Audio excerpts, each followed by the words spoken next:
Why some tech startups succeed and some fail. The expert can tell the future with one glance. You should know that too, but no one tells. The bad ones are doomed at the idea drawing board. There are signs. Let me show you some examples of semiconductor chip startups and their outcome. It is a lecture at Northwestern University I gave covering over 30 years in the field of microelectromechanical systems. Welcome back to Introduction of MEMS. We'll be talking about MEMS startups. My name is Cheng Liu. Here's the outline of the series. We have come pretty far. At the beginning, we have general overview about semiconductor material, the chip industry, and cleanroom facilities. Then we discussed processing and fabrication techniques. After that, we talked about some design issues like mechanics and transducers. Now we are going to spend 2 lectures talking about the interface of technology and commercial world. If your technology does not touch the commercial world, it does not land the impact in society. You may feel pretty good about all the discoveries, about all the inventions, but ultimately they don't matter to no one. And so a question is, why should someone try a startup? Okay, if you don't do a startup, then who's going to hand you a company to run? Who's going to hand you a product? No one, right? So startup is likely the only way that many people can have an operation, unless you are so rich you can buy one. But we're not talking about that kind of people here. Why a startup versus a stable job, right? So a stable job is something that is quite limited. Although when you're young, you don't feel that. You're always working for other people, and your earning is always tied to your time, 8 hours a day. No matter how good you are, you can only get paid for the hours that you spend. Rich people don't just work in the daytime and get taxed. They get paid while they sleep. They get paid while they are on vacation. They get paid all the time. So in a startup, you have to take risks, a lot of risks, a ton of risks. And you're going to learn very deep. You're going to earn a lot of scars, and you may feel very bad about it. You may lose a lot of things. You're going on a off-road trip. But you may end up with a company and a lot of stocks. And that's why people like Elon Musk and Mark Zuckerberg are rich. It's not because they are paid a high salary. Zuckerberg's salary is officially $1 an hour, $1 a year. But you have a lot of stocks. Without your own company, without owning your own company, you can never have stocks. You can certainly buy stocks from the open market, but from your job, you're never going to have enough money to buy enough stocks. So there are 2 modes of startups, the fake one versus a real one. The fake one is what a lot of smart people feel naively. And actually, a lot of schools teach you the fake one. The fake one is a thinking mode.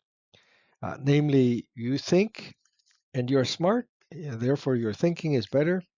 You come up with a great idea. Okay, a great idea. Everyone would love it. I will get funding for it, and my idea is protected by patent law. That is what most people, most smart people think. This is actually fake. This is not real.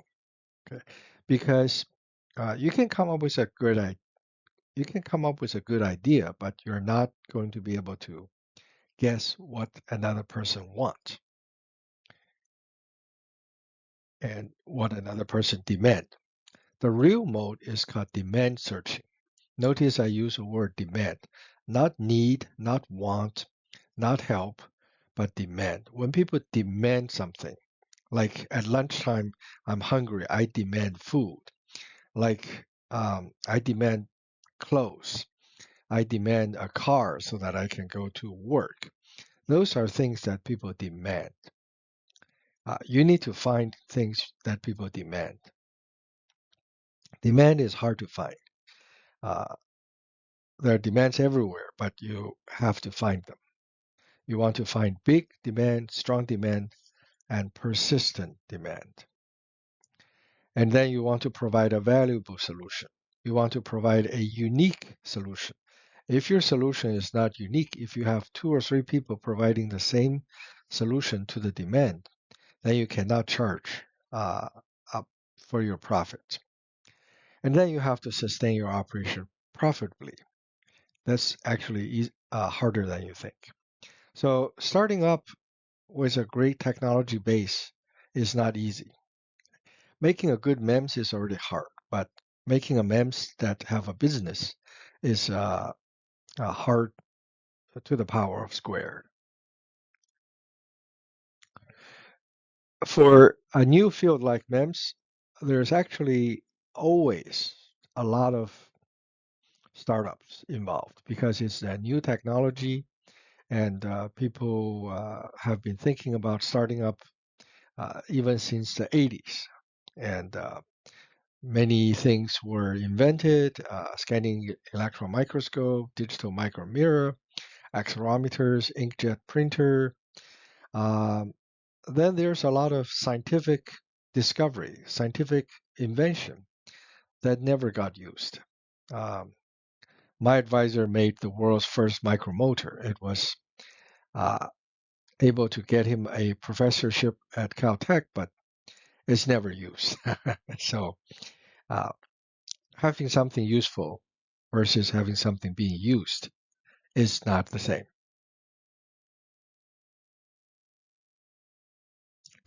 MEMS have got early success in three areas: accelerometers, digital light processor, and inkjet.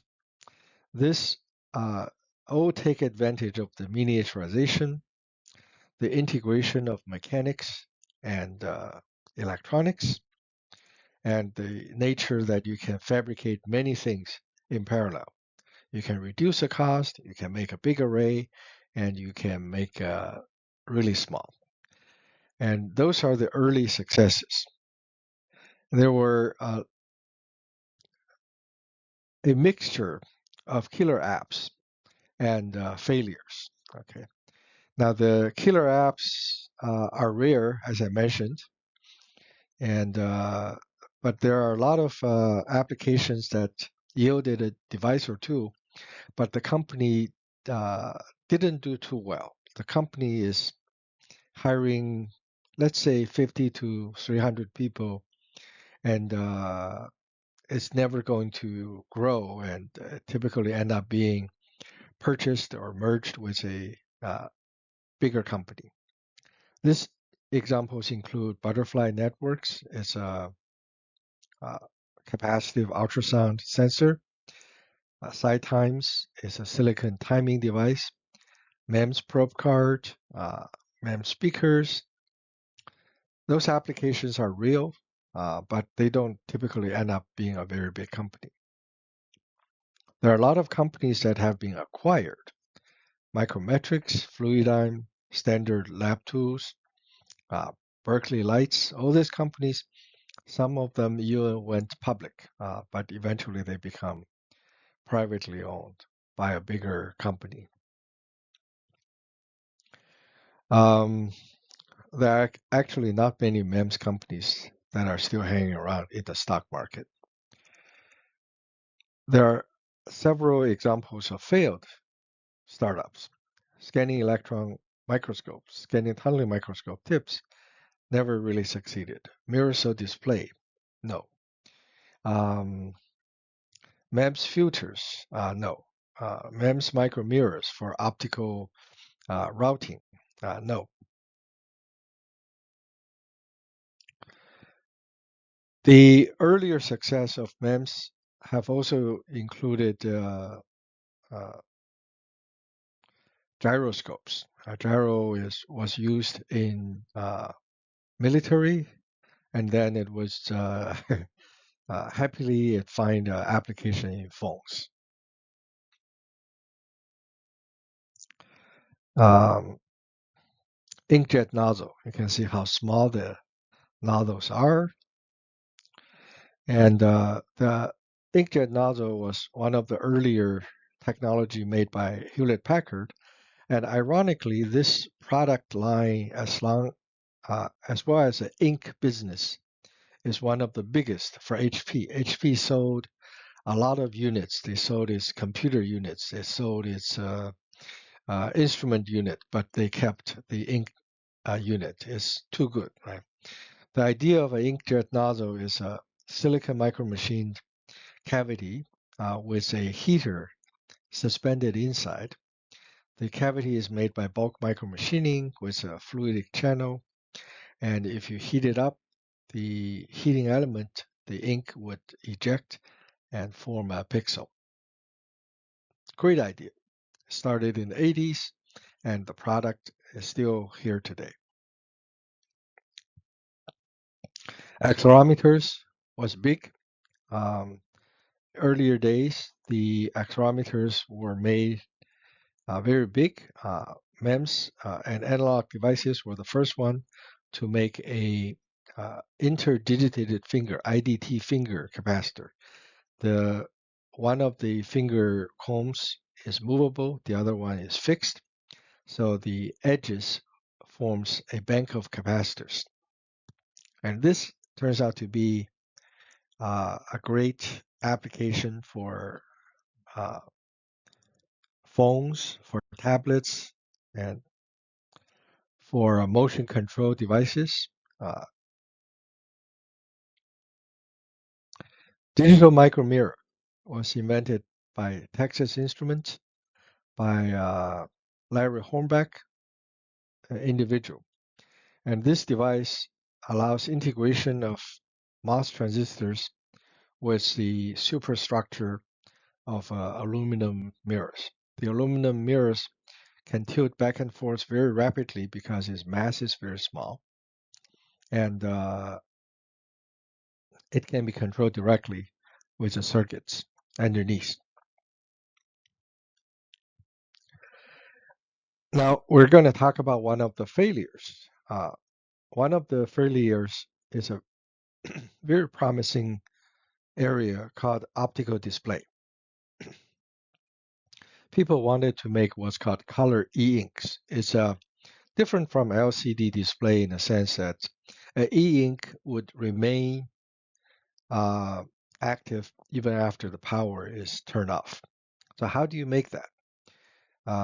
In the earlier days, people were trying to conserve energy, so they wanted to make e-ink and they want to make color e-inks.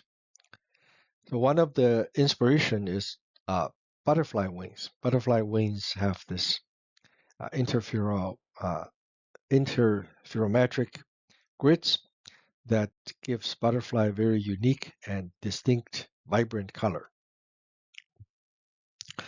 People have used MEMS devices, such as one shown here, to control the interference. And this has been made by earlier iridium display, by SLM, silicon light machines.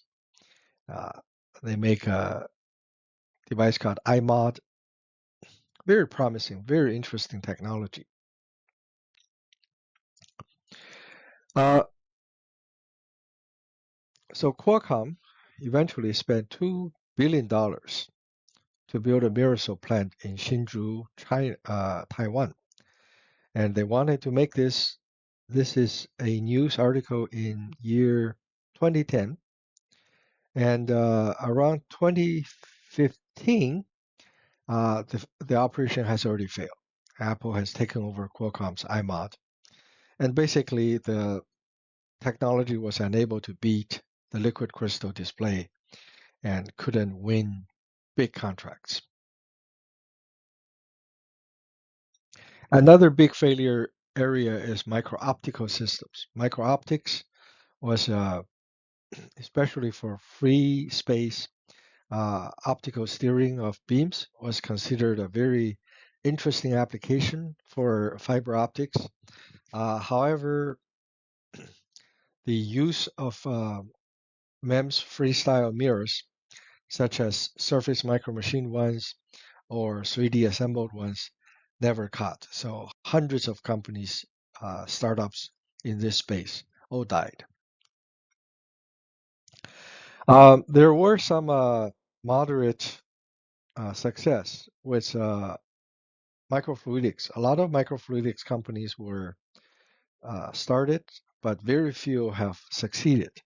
Professor Ming Wu at UCLA and then Berkeley, his group developed this concept of using laser to shine on a ITO glass to create electric field. So the electric field can trap cells. So by placing arbitrary light patterns, they can move cells from one place to another. This is a great way for uh, single cell manipulation. Now, this is a article of a merger between Bruker buying Berkeley Light for $100 million. He was uh, went public, but however was acquired for a price that's much lower than its valuation. Uh, Professor Stephen Quick, he is a genius professor. He used to be at Caltech, then at Stanford.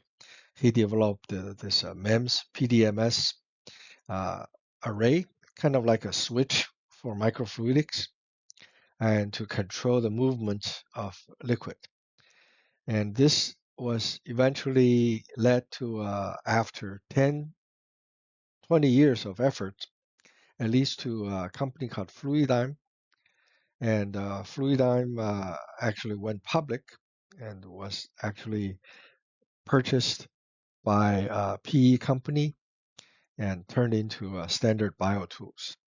But if you can see the stock price of the company, it's not doing extremely well. So, and this is already one of the poster child of MEMS device success.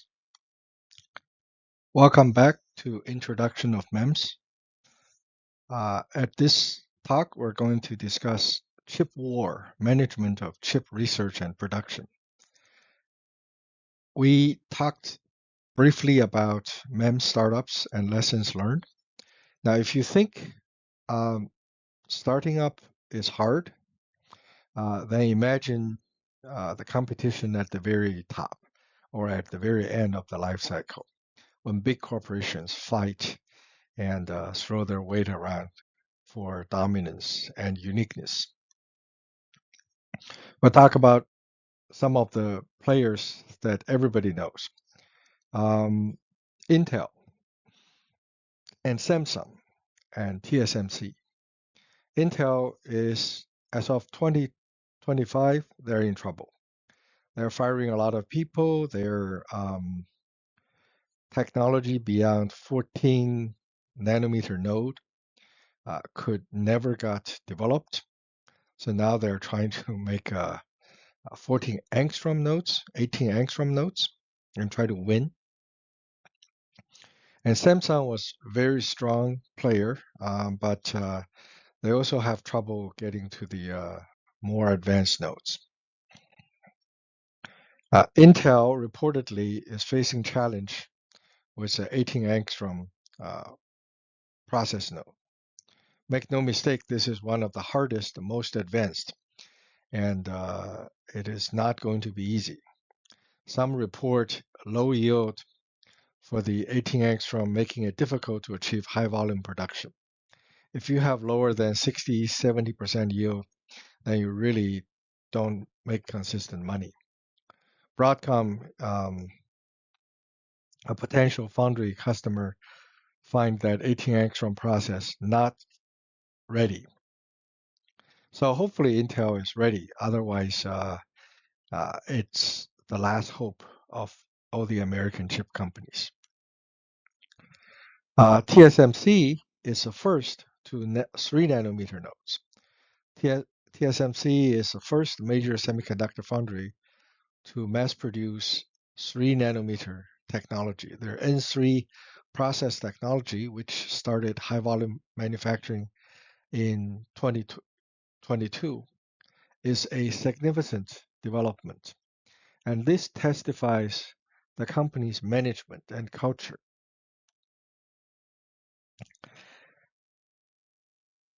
Make no mistake, all this 2 nanometer, 1.8 nanometer nodes are extremely challenging. You're talking about manufacturing with extremely fine line widths and then many layers of conductors, uh, fin outs, and it's thousands of steps and yield of better than 3 out of 1 million. It's not easy. Um, TSMC failed. TSMC couldn't um, get the Qualcomm job done, so it lost its bid for the service to TSMC. So TSMC is the only company that has been consistently marching. They got all these different nodes that Intel could not get. Okay, Intel thought they're going to get all these nodes, and they were never able to successfully get them. TSMC, if you look, the 5 nanometer node right now is 37% of its business. 7 nanometer node is 18% of its business. So most of its new business is due to its ability to continuously march down the line width. And they not only have to do the lithography, but they have to do the management, the yield, the QC, the testing. And to lead the pack is not easy. And it takes more than just technology. It takes culture. It takes good management. It takes good people. Factors affecting the yield include mechanical, electrical, appearances. All these things can drop down your yield. Sometimes your thickness or dimensions are out of spec. Tools can fail, and all these things can affect yield. You have to manage all this through thousands of steps, billions of transistors. That's a challenge, and that's a fun.